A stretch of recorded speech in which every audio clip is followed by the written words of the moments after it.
ఇరాన్లో మిలిటరీ వ్యవస్థలను సమన్వయం చేసేది ఇస్లామిక్ రెవల్యూషనరీ గార్డ్స్ కోర్ప్. దీని కిందే ఆర్మీ, నావీ, రాకెట్ ఫోర్స్తో పాటు పలు విభాగాలు ఉంటాయి. వీటన్నింటిలో ఖుద్స్ ఫోర్స్ అత్యంత కీలకమైనది.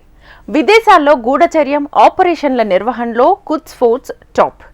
ఇంకా సింపుల్గా చెప్పాలంటే ఇరాన్ గూఢచార సంస్థ ఖుద్స్ ఫోర్సే. పశ్చిమాసియాలో ప్రతిఘటన దళాలను నిర్వహించేది కూడా ఈ ఖుద్స్ ఫోర్సే. ప్రతిఘటన దళాలు అంటే మరేవో కావు, ఉగ్ర గ్రూపులే. హమాస్, హిజ్బుల్లా, హుథీలు లాంటి గ్రూపులను మెయింటైన్ చేసేది ఈ ఖుద్స్ ఫోర్సే. దీన్ని బట్టి చూస్తే ఇరాన్లో ఖుద్స్ ఫోర్స్ అంటే టాప్ అన్నమాట. ఇప్పుడు ఈ ఫోర్సే ఇరాన్ను వణికిస్తోంది. ఆ ఫోర్స్ చీఫే స్వయంగా ఇజ్రాయెల్ ఏజెంట్గా టెహ్రాన్ అనుమానపడుతోంది. అసలు ఇరాన్లో ఏం జరుగుతోంది? ఖుద్స్ ఫోర్స్ చీఫ్ ఏం చేశాడు? ఎందుకు అతన్ని ఇరాన్ అనుమానిస్తోంది? Watch this story. Iran top force లో ఇజ్రాయెలీ ఏజెంట్లు ఉన్నారా? ఖుద్స్ ఫోర్స్ చీఫ్ కూడా ఇజ్రాయెల్ గూఢచారేనా?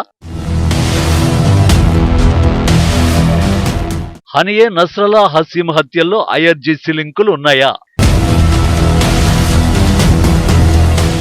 ఇజ్రాయెల్ ప్రధాన శత్రువు ఇరాన్. గత కొన్ని వారాలుగా ఇరాన్ తీవ్ర ఆందోళనకు గురవుతోంది. తెహ్రాన్ మిత్రుల్ని ఇజ్రాయెల్ వేటాడి మట్టుబెట్టింది. గాజాకు చెందిన Hamas chief Ismail Haniyeh, Lebanon కు చెందిన హిజ్బుల్లా చీఫ్ హసన్ నస్రల్లా, అతడి వారసుడు హసీమ్ సఫీయుద్దీన్లను ఒకరి తర్వాత ఒకరిని ఇజ్రాయెల్ అంతం చేసింది. ఈ వరుస ఘటనలు తెహ్రాన్ లో ప్రమాద కంటికల్ని మోగించాయి. ఎందుకంటే ఈ ఉగ్రవాద సంస్థల్ని పెంచి పోషించడానికి ఇరాన్ కు కొన్నేళ్లు పట్టింది. కానీ తక్కువ కాలంలోనే ఆ గ్రూపుల చీఫ్లను ఇజ్రాయెల్ లేపేసింది. దీంతో ఇరాన్ సందేహాలు పట్టి పీడిస్తున్నాయి. ఇరాన్ కు చెందిన టాప్ మిలిటరీ ఫోర్స్ లో ఇజ్రాయెల్ గూఢచారులు ఉన్నారా? ఆ గూఢచారులే ఉగ్రవాద సంస్థల చీఫ్లను అంతం చేయడానికి కారణమయ్యారా? ఇరాన్ లోని టాప్ మిలిటరీ ఫోర్స్ ఐఆర్జీసీ అంటే ఇస్లామిక్ రెవల్యూషనరీ గార్డ్స్ కోర్ప్. ఐఆర్జీసీలో పలు బ్రాంచీలు ఉన్నాయి. దీనికి సొంత ఆర్మీ, నేవీ, రాకెట్ ఫోర్స్ కూడా ఉన్నాయి. కానీ ఇజ్రాయెల్ కు వ్యతిరేకంగా పోరాడే దళం మాత్రం డెడ్లీ యూనిట్. దాన్ని ఖుద్స్ ఫోర్స్ అంటారు. ఈ ఖుద్స్ ఫోర్స్ మిలిటరీ ఇంటెలిజెన్స్ నిర్వహించడంతో పాటు సంప్రదాయేతర యుద్ధాన్ని చేస్తుంది.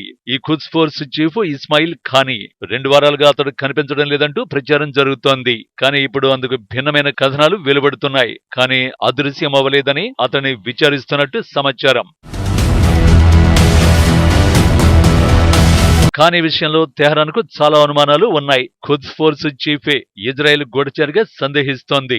Ismail ఖానీ ఖుద్స్ force chief. ఇరాన్ ఆధ్వర్యంలో నడుస్తున్న అన్ని ఉగ్రవాద సంస్థలకు అతడే బాధ్యుడు. అంటే వాటికి అవసరమైన నిధులు, ఆయుధాలు అందించడంలో ఖానీదే కీలక పాత్ర. ఇప్పుడు ఆ వ్యక్తి ఇజ్రాయెలీ గూఢచారిగా తెహ్రాన్ అనుమానిస్తోంది. ఖానీని ఇరాన్ ఎందుకు ఇంట్రాగేషన్ చేస్తుందో తెలియాలంటే ఇటీవల జరిగిన పరిణామాలను పరిశీలించాల్సిందే. మొదట హమాస్ చీఫ్ ఇస్మాయిల్ హనియే హత్య నుంచి పరిణామాలు చూడాలి. ఏడాది జూలై 31న ఇరాన్ రాజధాని నగరం తెహ్రాన్ లో హనియే హత్యకు గురయ్యాడు. హనియే బస చేసిన అతిథి గృహానికి కట్టుదిట్టమైన భద్రతను కల్పిస్తుంది ఐఆర్జీసీ. అయితే హనియేను ఎలా చంపారన్నది ఇరాన్ ఇప్పటికీ బయటపెట్టలేదు. కానీ హనియే బస చేసిన గెస్ట్ హౌస్ లో బాంబు పెట్టినట్టు ఓ వాదన నడుస్తోంది. ఇదే ఐఆర్జీసీపై అనుమానాలు రేకెత్తిస్తోంది. ముఖ్యమైన అతిథి వస్తున్నప్పుడు ఆ గెస్ట్ హౌస్ లో తనిఖీలు చేయలేదా? ఇది మొదటి అనుమానం అన్నమాట. రెండో అనుమానం హిజ్బుల్లా చీఫ్ హసన్ నస్రల్లాని హతమార్చడం. సెప్టెంబర్ 27న నస్రల్లా హత్యకు గురయ్యాడు. అది కూడా లెబనాన్ రాజధాని బీరుట్ లోని హిజ్బుల్లా హెడ్ క్వార్టర్ లో ఈ ఘటన జరిగింది. అయితే ఎక్కడ దాడి చేయాలో అంత ఖచ్చితంగా ఇజ్రాయెల్ కు ఎలా తెలుసు? ఈ దాడికి ఇరాన్తో సంబంధమేమైనా ఉందా? హసన్ నస్రల్లాతో పాటు ఐఆర్జీసీ బ్రిగేడియర్ జనరల్ అబ్బాస్ నిల్ పొరుషాన్ కూడా ఇజ్రాయెల్ దాడిలో మృతి చెందాడు. ఇప్పుడు ఈ దాడికి సంబంధించి కొన్ని ఆసక్తికరమైన విషయాలు బయటకొచ్చాయి. నిల్ పొరుషాన్ ఖుద్స్ ఫోర్స్ లో సభ్యుడిగా ఉన్నాడు. సిరియా, లెబనాన్లలో ఆపరేషన్ల బాధ్యతల్ని నిల్ పొరుషాన్ నిర్వర్తించాడు. ఈ బాధ్యతల్ని ఏప్రిల్లో నిల్ పొరుషాన్ చేపట్టాడు. అంతకుముందు సిరియా, లెబనాన్ ఆపరేషన్లు నిర్వహించే ఖుద్స్ ఫోర్స్ కమాండర్ ను ఏప్రిల్లో ఇజ్రాయెల్ హతమార్చింది. అతడి స్థానంలో నిల్ పొరుషాన్ వచ్చాడు. సింపుల్ గా చెప్పాలంటే ఇజ్రాయెల్ వైమానిక దాడులతో నిల్ పొరుషాన్ కు ప్రమోషన్ లభించింది. ఆ తర్వాత సెప్టెంబర్ 27న నిల్ పొరుషాన్ బీరుట్ కు చేరుకున్నాడు. హిజ్బుల్లా ప్రధాన కార్యాలయానికి నస్రల్లా దూరంగా ఉన్నట్టు నివేదికలొచ్చాయి. అయితే నీల్ పోరుషన్ రాకతో అతన్ని కలిసేందుకు నస్రల్లా హిజ్బుల్లా కార్యాలయానికి వచ్చారట. అదే సమయంలోనే ఇజ్రాయెల్ వైమానిక దాడి చేసింది. ఇది చాలా యాదృచ్ఛికంగా అనిపిస్తుంది. దీన్ని బట్టి హనియే నస్రల్లా హత్యలో ఐఆర్జీసీ ప్రమేయంపై అనుమానాలు వ్యక్తమవుతున్నాయి. అలానే ఇస్మాయిల్ ఖానీని గూఢచారి అని నిందించడానికి తగిన ఆధారాలు లేవు. కానీ అతడిపై ఇప్పటికీ అనుమానాలు మాత్రం వీడలేదు. గేమ్ ఇక్కడితో ఆగిపోలేదు. ఆ తర్వాత నస్రల్లా వారసుడు హిజ్బుల్లా కీలక నేత హసీం సఫీయుద్దీన్ హత్యకు గురయ్యాడు.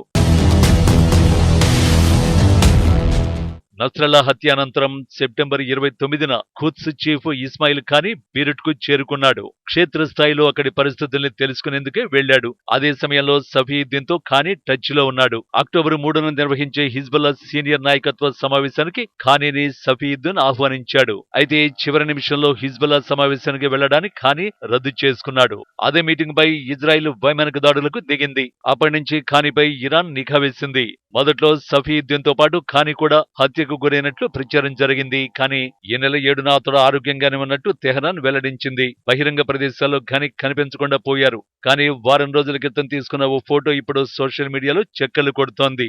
ఆ ఫోటోలో హసీం సఫీయుద్దీన్ సోదరుడు అబ్దుల్లా సఫీయుద్దీన్ తో ఖానీ ఉన్నారు. వీరిరువురు తెహరాన్ లో కలుసుకున్నారు. దీన్ని బట్టి చూస్తే అక్టోబర్ 6 నాటికే ఖుద్స్ ఫోర్స్ చీఫ్ ఇస్మాయిల్ ఖానీ తెహరాన్ కు తిరిగి వచ్చినట్టు తెలుస్తోంది.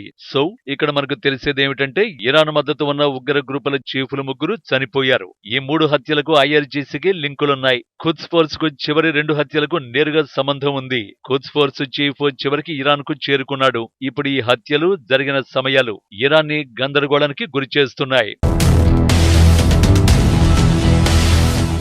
అక్టోబర్ 7న ఇస్మాయిల్ ఖానీ ఆరోగ్యంగా ఉన్నారని, తమ కార్యకలాపాలను కొనసాగిస్తున్నారని ఖుద్స్ ఫోర్స్ డిప్యూటీ కమాండర్ ఇరాస్ మస్జేది వెల్లడించారు. కానీ అక్టోబర్ 9న ఖానీ సహచర అధికారి కీలక వ్యాఖ్యలు చేశాడు. Iran supreme leader Ayatollah Ali Khamenei నుంచే ఇస్మాయిల్ ఖానీ పథకాన్ని అందుకున్నట్టు ప్రకటించాడు. కానీ 2 రోజులకే మరో కీలకమైన విషయం బయటకొచ్చింది. ఖానీపై దర్యాప్తు చేపట్టినట్టు తెలుస్తోంది. అతన్ని ప్రశ్నిస్తున్న సమయంలో ఖానీకి గుండెపోటు వచ్చినట్టు సమాచారం. ఇది తాజాగా జరుగుతోన్న ప్రచారం. ఇక్కడ ఖానీకి సంబంధించిన మరిన్ని కథనాలు వెలువెత్తుతున్నాయి. ప్రభుత్వం వాటిని ఖండిస్తోంది. కానీ సీక్రెట్ సోర్స్ మాత్రం ఈ విషయాలన్నీ నిజమని నిర్ధారిస్తున్నాయి. అయితే ఖానీ పరిస్థితి ఎలా ఉండబోతుందో మనకు తెలియదు. కానీ ఒక విషయం మాత్రం చాలా స్పష్టంగా తెలుస్తోంది. అదేమిటంటే ఇరాన్ నమ్మకాన్ని వమ్ము చేయడంలో ఇజ్రాయెల్ విజయం సాధించింది. ఇకపై ఇరాన్ దళాల్లో ఎవరినైనా అనుమానించాల్సిన పరిస్థితులు ఏర్పడ్డాయి. ఇజ్రాయెల్ గూఢచారుల కోసం తమ దళాల్లో ఇరాన్ వేట కొనసాగుతోంది. ఇరాన్ మిలిటరీలోని అత్యున్నత స్థాయిలోనూ ఇజ్రాయెల్ గూఢచారులు ఉన్నారన్న అనుమానాలు ఎప్పటి నుంచో ఉన్నాయి. వారిని వేటాడడానికి గతంలోనే ఇరాన్ ఓ ప్రత్యేక యూనిట్ ని ఏర్పాటు చేసింది. ఆ యూనిట్ మొత్తం ఇజ్రాయెల్ గూఢచారులుగా ఆ తర్వాత నిర్ధారణ అయింది. సో ఇప్పుడు ఐఆర్జీసీలో కీలకమైన ఖుద్స్ ఫోర్స్ చీఫ్ కూడా ఇజ్రాయెల్ గూఢచారిగా అనుమానాలు వ్యక్తమవుతున్నాయి. దీంతో ఇజ్రాయెల్ పై యుద్ధం కంటే ఇరాన్ కు అతి ముఖ్యమైన పని స్వదేశంలో దళాలను సరిదిద్దుకోవడమే. తమ బలగాలను క్రమబద్ధీకరించుకోవడానికి ఇరాన్ కు చాలా సమయం పడుతుంది. దీంతో ఇజ్రాయెల్ ఖచ్చితంగా ప్రయోజనం పొందుతుందనడంలో ఎలాంటి సందేహం లేదు.